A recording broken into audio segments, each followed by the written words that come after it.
23년 부동산 하락기에 뛰어들어 내 집 마련하신 분 어떠세요? 편안하신가요? 네, 당연히 편안하실 줄 알았습니다. 그런데 미분양 무덤 대구에서 미분양된 분양권 계약을 진행하신 박모씨, 입주도 24년 하반기이고 페이백 수천만 원의 혜택이 있기도 하고 당장 들어가는 돈도 적고 전매도 가능하다고 하니 이번이 기회다 싶어 분양권 계약을 했습니다. 입주 시기가 다가오면 가격은 조금 오를 줄 알았고 상황 봐서 입주나 임대를 놓던가 혹은 전매를 하기로 맘먹었고 페이백 금액이 나중에는 없어진다고 하니 정말 기회인 것 같아 같은 단지에 아버지 명의로 하나 더 계약을 했거든요. 시간이 지나 입주 시기가 다가오고 잔금을 준비하려다 보니 자금에 문제가 생겼습니다. 기존에 살던 집을 내놓았는데 집은 팔리지 않아 입주는 불가능한 상황. 어떻게든 끌어모아 보니 하나는 꼭 처분해야겠는데요. 팔려고 해도 해당 단지의 미분양은 해소되지 않았고 아직 페이백도 진행 중입니다. 참 난감한 상황입니다. 23년의 위기가 매도자에겐 고통을, 매수자에겐 기회를 주는 시장인 줄로만 알았습니다. 하지만 사례에서 보듯이 준비되지 않은 사람에게는 그 기회가 잡히지 않습니다. 오늘은 미분양을 어떻게 보고 접근해야 하는지에 대해 이야기해 보려고 합니다. 영상 끝까지 보시면 기회가 왔을 때 잡을 수 있는 기준을 알게 되실 거예요. 안녕하세요. 아파트 임장러 IMTV입니다. 오늘도 감사합니다.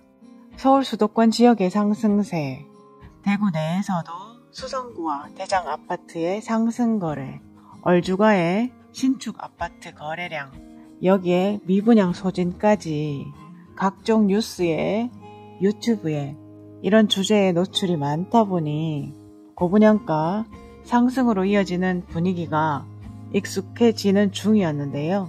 6월에 이어 7월 말 기준에 미분양 아파트가 1만 가구를 다시 넘었습니다. 악성 미분양도 1,700가구를 넘어 최근 대구 부동산 시장의 양극화가 심해지고 있는 상황이거든요. 그래서 오늘은 분양 단지 중 미분양분이 빠르게 소진되고 있다고 하는 대명자이 그랜드시티에 대해 알아보도록 하겠습니다. 오늘 담은 영상은 대명자이 그랜드시티 공사가 한창 진행 중인 단지 주변을 촬영한 것이니까 참고하시면 되겠습니다. 대명자이 그랜드시티 단지 기본 정보는요. 남구 대명동에 위치 2026년 4월 입주 예정이고요. 지하 2층, 지하 15에서 34층, 17개동, 총 2023세대 대단지 아파트입니다. 대명 3동 뉴타운 주택 재개발 정비사업 조합으로 진행된 단지로 조합원 398세대, 보류지 및 임대 124세대, 일반 분양 1501세대를 모두 포함하고 있습니다. 평형 구성은 46에서 101타입까지 19평 210세대, 24평 713세대, 29평이 220세대, 34평이 661세대, 41평이 99세대로 소형부터 중대형까지이며 소형이 절반에 가까운 높은 비율을 차지하고 있어서 중대형 평형 구성비에 다소 아쉬움이 있네요. 단지 배치도를 보시면 남동과 남서향으로 남향 위주로 배치되었고 동간섭이 적고 주변이 주택가라 가리는 것이 없어 앞산이나 도류공원 조망이 좋을 것으로 보이네요. 2022년 11월 분양한 이 단지는 1순위 경쟁률 0.06, 1순위 전체 미달, 당첨 가점 평균 0점으로 아주 처참한 성적이었습니다. 현재 미분양분이 소진되고 있는 대명자이 그랜드시티는 그럼 왜 이렇게 청약 성적이 좋지 못했을까요? 미분양의 원인은 세 가지로 첫 번째, 분양가입니다. 두 번째는 입지, 세 번째는 시기로 볼 수 있습니다. 그럼 분양가를 먼저 살펴보도록 할게요. 8사의 경우 최저 5억 1,900에서 5억 6,500만 원이었고요. 5구의 경우 3억 6,600에서 3억 9,800만 원, 확장비 무상, 중도금 무이자였습니다. 22년 11월 분양 당시 남산자이 하늘채의 경우 6억 초에서 5억 중반의 가격대를 보이고 있었고요. KCC 스위체는 4억 초 중반의 실거래가를 형성하고 있었는데 상대적으로 더 나은 선택지가 있음을 알 수 있습니다. 다음은 입지를 살펴보겠습니다. 가격이 비싸거나 시장의 분위기가 조금 안 좋아도 입지가 좋으면 완판되는 단지가 있습니다. 버마아이파크 1차처럼요. 그런데 가격도 비싸고 분위기도 안 좋은데 입지까지 안 좋다면 미분양이 쌓이게 되는 거죠. 대명자이 그랜드시티는 성당로 건너 도보 7분 거리 성남초 배정이고요. 지하철 2호선 반고개역, 3호선 남산역까지는 도보 약 20분 거리로 거리감이 있고요. 이월드 두류공원도 도보 약 20여 분으로 이용 가능한 위치입니다. 차량으로는 백화점 등 도심으로의 접근성이 좋아 서문시장, 영대병원, 동산병원 등의 편의시설 이용은 좋습니다.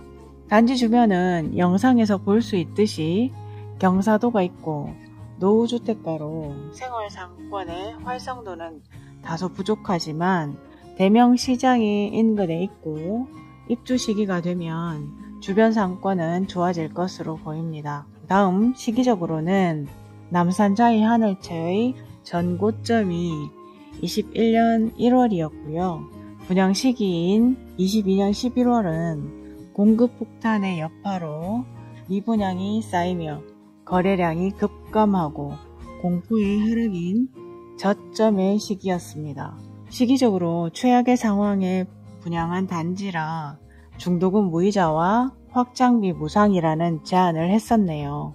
정리해보면 주변 시세보다 분양가가 비싸다, 입지가 애매하다, 공급이 많고 공포의 하락기로 시장이 좋지 않다입니다. 23년 공급 폭탄의 시기를 지나며 거래량도 점차 늘고 있고 선호도가 높은 단지로 신축으로 그리고 분양권까지 점차 움직이는 시장의 흐름을 보이고 있는데요. 남산자이 하늘채와 두류파크 KCC 스위첸의 분양 당시와 현재의 가격을 확인해보면 5천에서 1억 정도 상승하였음을 알 수 있습니다. 또 선호도가 높은 아파트가 가격이 더 움직였다는 것도 알 수가 있죠. 시장의 분위기가 이렇게 되니 미분양을 해소하기 위한 혜택, 브랜드의 대단지, 신축 등에 대한 장점들이 보이기 시작하는 것이고 주변보다 비싸게 느껴지던 분양가가 점차 받아들여지고 있다는 것입니다. 더구나 대명자이 그랜드시티는 분양가의 5% 소액의 계약금으로 26년 4월이라는 시간까지 벌 수 있으니 이 또한 장점이 되는 것이고요. 최근 실거래를 보면 22층 매물이 5억 6,500만원에 무피 거래되었고요. 많지 않은 매물이지만 네이버 호가도 무피부터 프리미엄 5천만원까지 나와 있네요. 이상 대명자이 그랜드시티의 분위기와 시장의 흐름을 알아보았습니다. 극심했던 미분양이 시장의 흐름이 변화됨에 따라 받아들여지는 단지가 있는 반면 도입부에 말씀드렸던 사례에서는 아직 미분양 해소가 되지 못하는 단지도 있음을 알 수 있었는데요. 미분양을 선택하실 때도 마찬가지 시장의 흐름을 알고 주변을 보고 상품성을 봐야 한다는 것입니다. 대구에는 미분양의 기회 또한 있습니다. 각 단지마다 장단점이 있고 할인 등 다양한 혜택이 있거든요. 각 상품성에는 입지가 좋고 상품이 좋은 것, 입지가 조금 떨어지더라도 가격적인 혜택이 있는 것 등 미분양 중에서도 잘 고를 수만 있다면 충분히 투자 가치가 있을 것입니다. 부동산의 기본은 입지입니다. 같은 기회인데도 잡을 수 있느냐, 그렇지 못하느냐는 준비가 되어 있느냐에서 결정됩니다. 제가 임장 스터디를 시작한 이유입니다. 동구 임장 스터디는 잘 마무리하였고요. 이번에는 중구편으로 1일차가 시작되었는데요. 우리 구독자님들도 많이 성장하실 거라 생각되고 임장 스터디 준비하는 저 또한 한 단계 더 성장함을 느끼고 있습니다. 그래서 더 감사한 시간이 되고 있고요. 늘 성장하는 우리 구독자님들 입지를 보고 시장의 흐름을 예의주시하며 변화를 감지하고 좋은 선택하실 수 있을 거예요. 내 집 마련을 계획하시는 구독자분들께 오늘 영상이 도움되셨기를 바라며 이상 준비한 내용은 여기까지입니다. 우리 구독자님들의 후회 없는 내 집 마련을 응원하겠습니다. 오늘 말씀드린 대명자의 그랜드시티 혜택 등 더 궁금한 사항이 있으시거나 대구 아파트 분양권에 관심이 있으신데 뭔가 막막하시다면 무료 상담 신청해서 저와 함께 소통하시면 됩니다. 편하게 다가와 주시고요. 고정 댓글 링크로 신청해 주시면 되겠습니다. 오늘도 시청해 주셔서 감사합니다. 구독과 좋아요는 사랑입니다.